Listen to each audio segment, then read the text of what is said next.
Bonjour Adama, Bonjour. comment vas-tu? Ouais, je vais bien. Alors Adama, est-ce que tu peux nous raconter comment tu es parti de Côte d'Ivoire? Je suis parti de Côte d'Ivoire grâce à un jeune qui s'appelait Koné Ali, qui est actuellement en Italie. C'est avec lui que j'ai eu à faire la route. Parce qu'à un moment, ça n'allait pas chez moi. Parce que quand j'ai perdu mon père, tout a commencé à basculer dans ma vie. C'était compliqué pour moi. D'accord. Et c'est ça qui t'a décidé à partir en fait? Oh, ouais, ben, j'ai pas pris la décision comme ça parce que ma mère, je voulais pas quitter à côté d'elle. Mais c'est grâce à un jeune qu'on était ensemble dans le même secteur, dans le même quartier. C'est lui qui m'a euh, entraîné là-dedans. En partant de la Côte d'Ivoire, j'ai passé par le Mali. Du Mali, je suis allé en Mauritanie. Et de Mauritanie, je suis allé au Maroc. Le trajet, tu l'as fait comment en fait? C'est un car.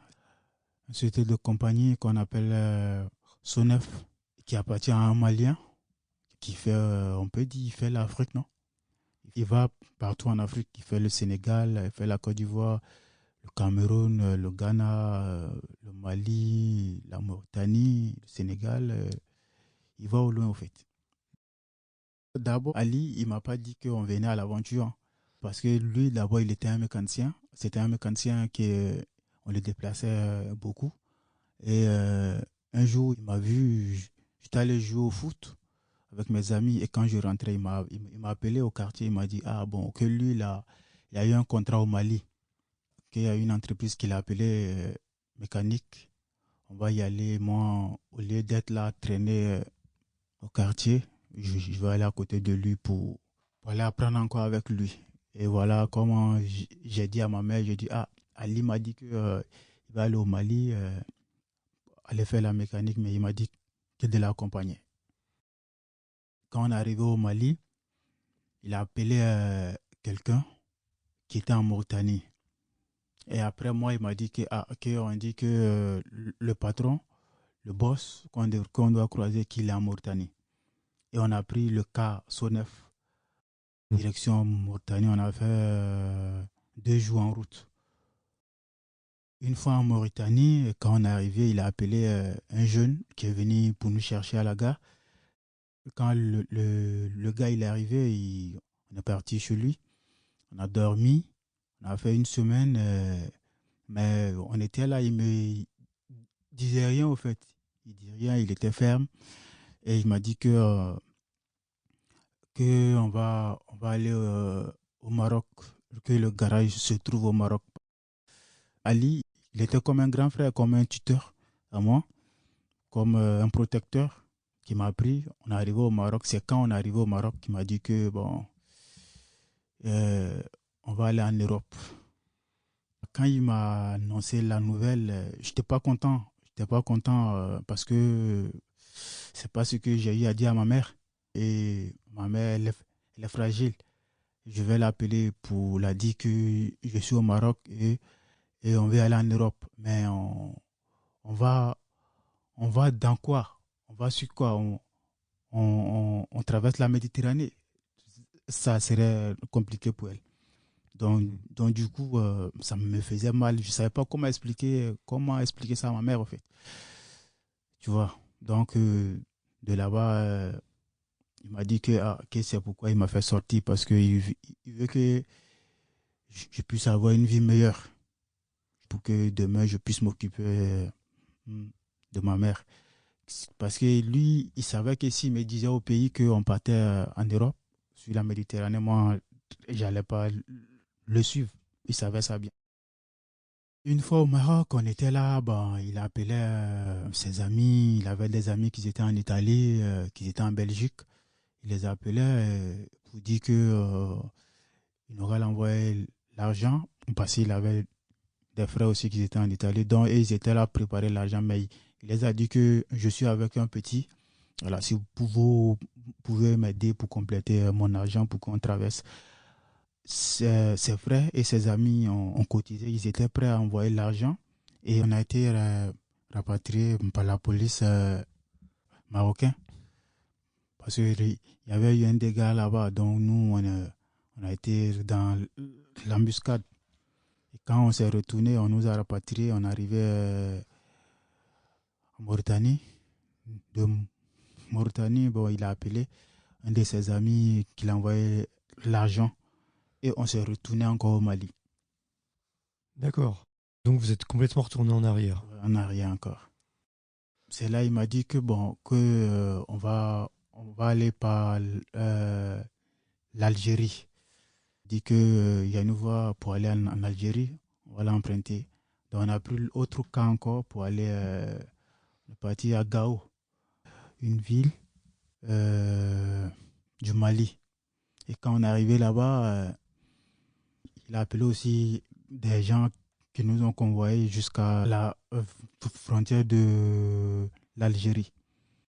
Et alors après, en Algérie, vous êtes allé sur la côte?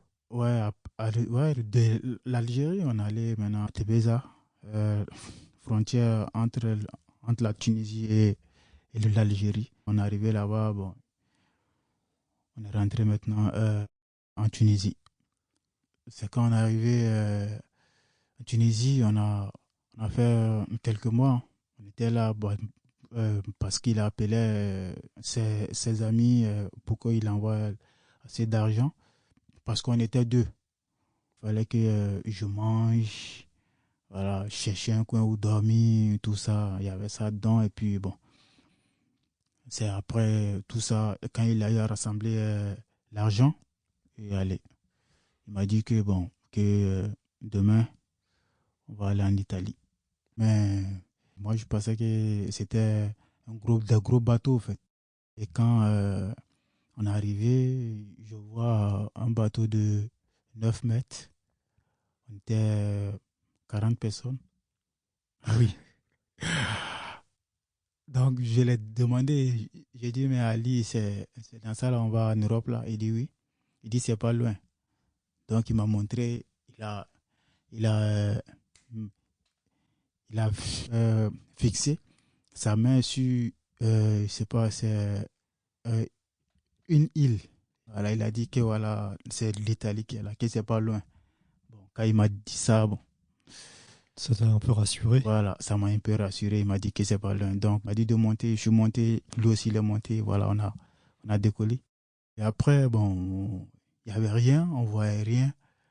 L'île qui m'a montré que c'est là-bas qui est l'Italie, on a perdu l'île. On était là. Je ne comprenais rien, au fait. Parce que on était sur l'eau. On ne savait pas où partir, mais quand même, le, le capitaine il conduisait et il demandait à un jeune qui avait une boussole. Le gars lui dit, bon, on va comme ça et après on va comme ça, on va comme ça. Comment on a été, c'est comme ça on a été guidé. Et on a dormi sur l'eau 2 jours.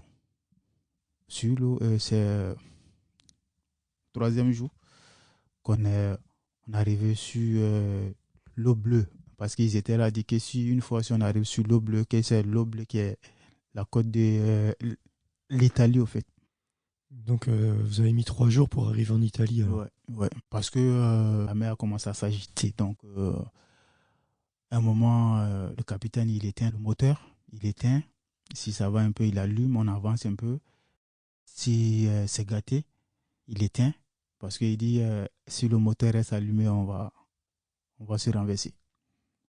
Quand on est arrivé sur l'eau bleue, le capitaine a appelé les Italiens et en moins de 30 minutes, on les a vus venus.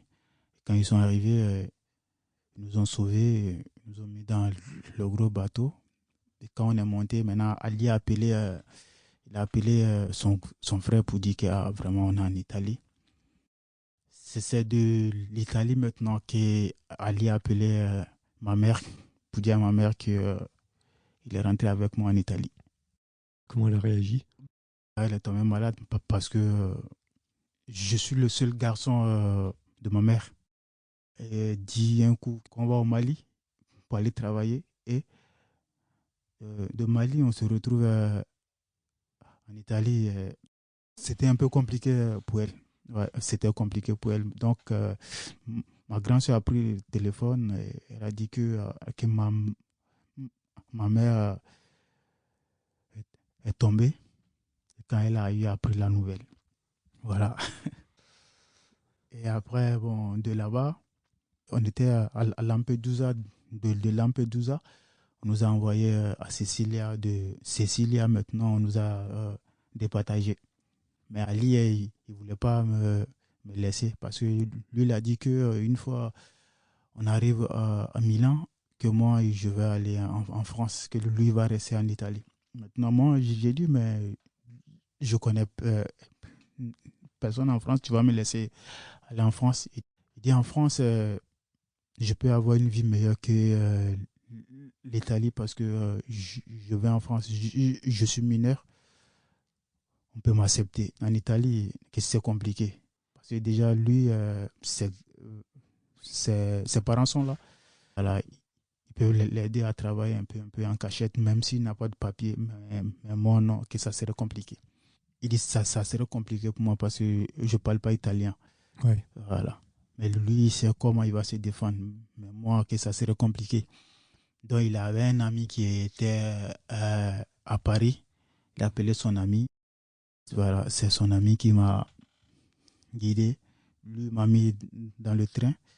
Quand je suis arrivé à Paris, bon, son ami est venu m'accueillir. Il m'a dit, bon, voilà, tu es en France. Voilà comment les procédures sont. Tu vas, tu fais ta demande. Et allez. Bon, moi et lui, on s'est laissé comme ça. Et je commence à me débrouiller seul. Je me retrouve maintenant à Nantes. De Nantes, je venais à Quimper. De Quimper, c'était ma première fois d'entendre Bretagne. Quand je suis arrivé à Paris, c'est le gars qui m'a dit il faut aller en Bretagne. J'ai dit en Bretagne, ça c'est où encore? Parce que quand il a dit en Bretagne, j'ai pensé en même temps à la Grande-Bretagne, quoi. Ah oui. Ouais.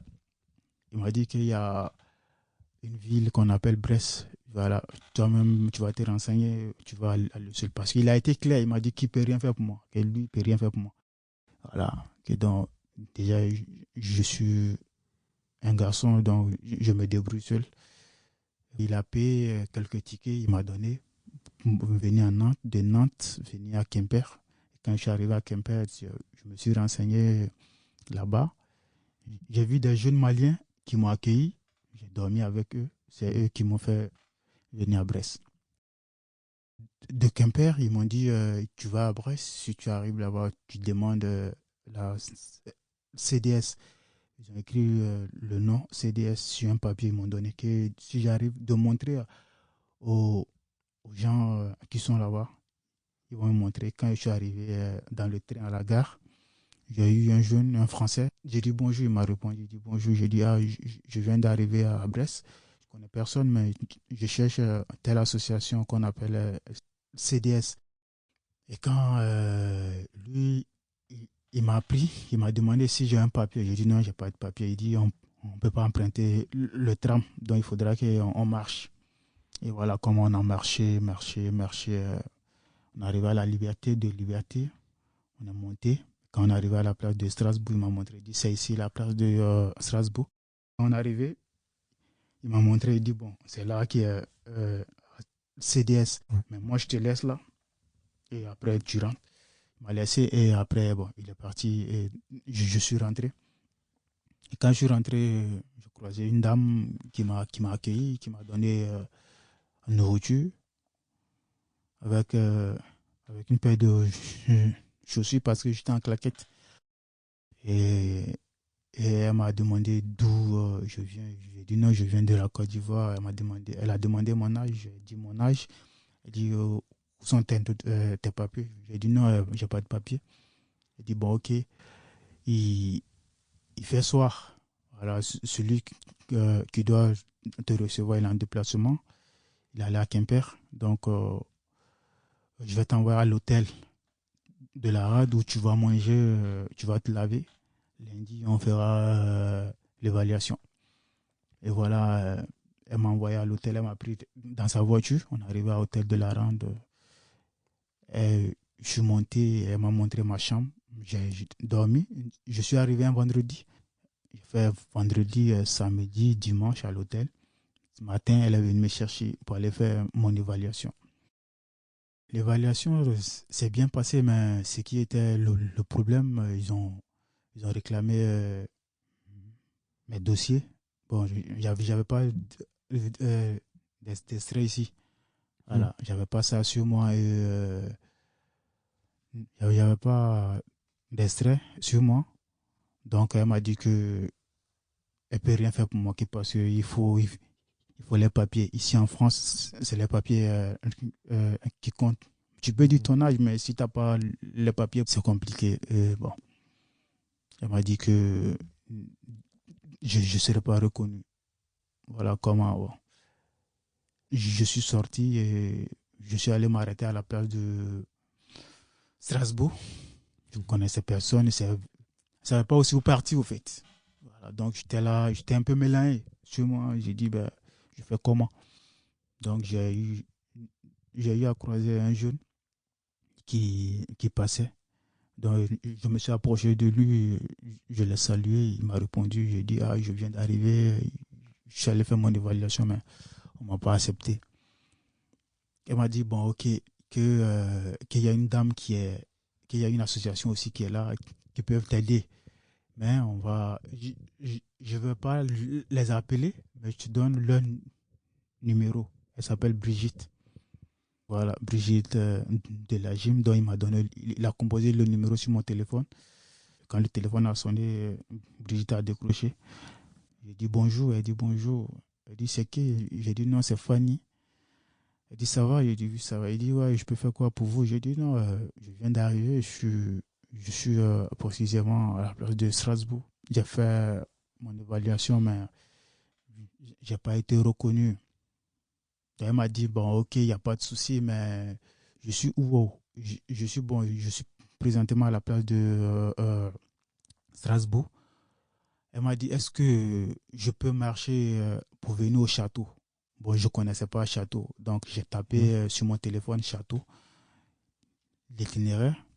Donc, j'ai marché sur les rails jusqu'au château. Quand j'arrive au château, je l'ai appelé, j'ai dit je suis au château.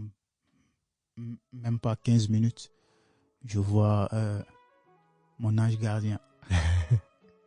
Je t'ai arrêté, je la voyais venir, mais je ne pensais pas que c'était elle, quoi, en fait.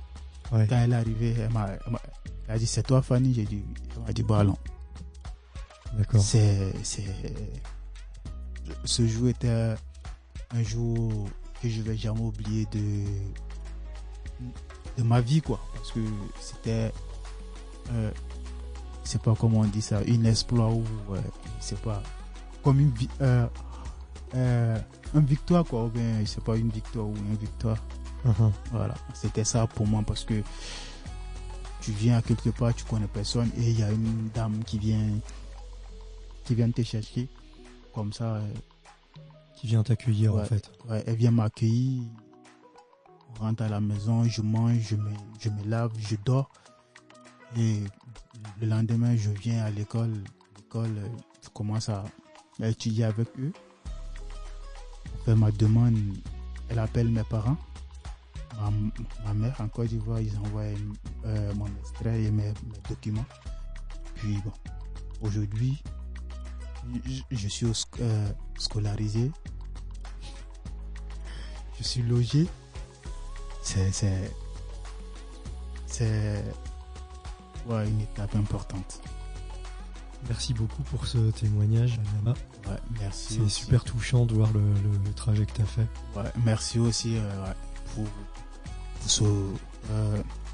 ce temps que tu m'as accordé.